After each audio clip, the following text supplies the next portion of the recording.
ఈ ప్రభుత్వానికి ఎట్టి పరిస్థితుల్లో కూడా బై చెప్పాలన్న ఒక ఆలోచన వాళ్ళ కసి ఓటీని కనిపించింది.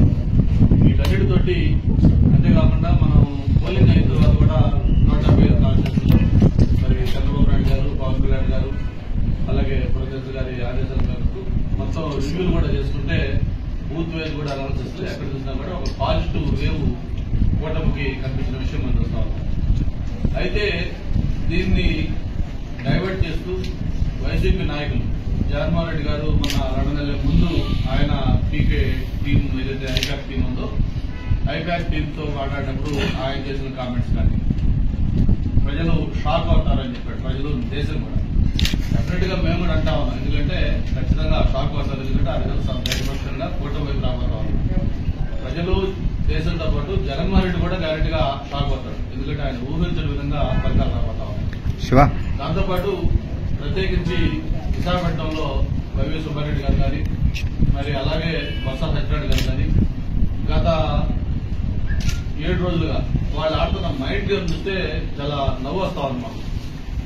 జూన్ 9న విశాఖపట్నంలోనే 9 గంటల 35 నిమిషాలకు ప్రమాణ స్వీకారం, అలాగే స్టేడియం పోయి ఏర్పాటు చేయడం కోసం స్టేడియం వెళ్తా ఉంటాం, అలాగే స్టార్ హోటల్స్ చేస్తామని చెప్పడం, ఇవన్నీ కూడా ఏం చూస్తామంటే అందరూ నవ్వుకుంటా ఉన్నారు. పక్క అన్ని సర్వేలు దేశంలో ఉండే ప్రెస్టీజియస్ సంస్థలు అన్ని ఆల్ సిఫారసులు మొత్తం కూడా ఎన్నికల్లో చెప్పుకోవడం దాని మీద సాధించబోతా ఉంది అని చెప్పి ఒక పక్క చెప్తా ఉంటే ఓటింగ్ సర్వే చూసి అందరూ కూడా మాట్లాడుతూ ఉంటే వాళ్ళ విధంగా డైవర్ట్ చేయడం అనేది చాలా నవ్వులాటగా అందరూ ఫీల్ అవుతా ఉన్నారు. దాన్ని ఎవరు కూడా సీరియస్ తీసుకోలేదు. చాలా చోట్ల అయితే క్యాడర్లు ఆల్రెడీ దాని మీద వాళ్ళు చేతులు ఎత్తేసేసి వాళ్ళ నాయకులు కూడా వైరల్ అయింది. ఒక ఈవీఎం మిషన్ ని డైరెక్ట్ గా క్యాండిడేట్ బూత్ లో వెళ్ళి ఎంత ఓపెన్ గా అతను దాన్ని ధ్వంసం చేస్తున్నాడంటే అది వాళ్ళ ఫ్రస్ట్రేషన్, వైసీపీ నాయకులు క్యాండిడేట్లకి ఆ ఫ్రస్ట్రేషన్ క్లియర్ గా కనిపిస్తా ఉంది. మరి దీని మీద ఈసీ కూడా ఖచ్చితంగా చర్యలు తీసుకుంటుంది. పోస్ట్ పోలింగ్ కూడా తాడిపత్రి కావచ్చు, పల్నాడు కావచ్చు, లేకపోతే మిగతా రాయలసీమలో కొన్ని ప్రాంతాలు కావచ్చు.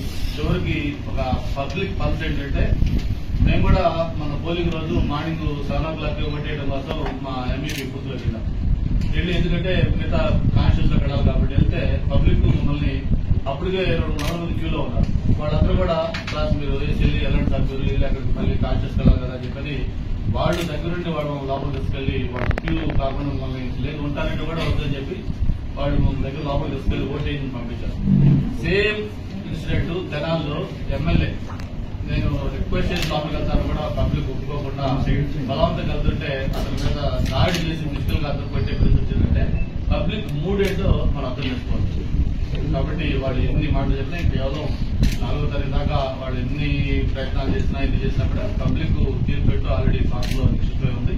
మరి అది ఖచ్చితంగా ఎన్డీఏ కూటమికి ప్రారంభం రాబోతా ఉంది. మళ్ళీ ఏదైతే వాళ్ళు చెప్తా ఉన్నారో 9వ తారీఖు, ఆ 9వ తారీఖున జగన్మోహన్ రెడ్డి గారు కాదు చంద్రబాబు నాయుడు గారు ఈ రాష్ట్ర 3వ ముఖ్యమంత్రిగా మళ్ళీ ఆయన ప్రమాణ స్వీకారం చేపడతా ఉన్నారు. అలాగే విష్ణుకుమార్ గారు, జగన్మోహన్ రెడ్డి గారు, నేను మన నలుగురు కూడా కంటెస్ట్ చేస్తున్నాం ఎమ్మెల్యేగా. నలుగురు కూడా అసెంబ్లీలో అడుగు పెట్టబోతాం. దీన్ని ఘంటాపథంగా చెప్తాను. అందరూ కూడా మంచి మెజార్టీతో ఎన్డీఏ కూటమి అభ్యర్థులు కలవబోతా ఉన్నారు. Thank you.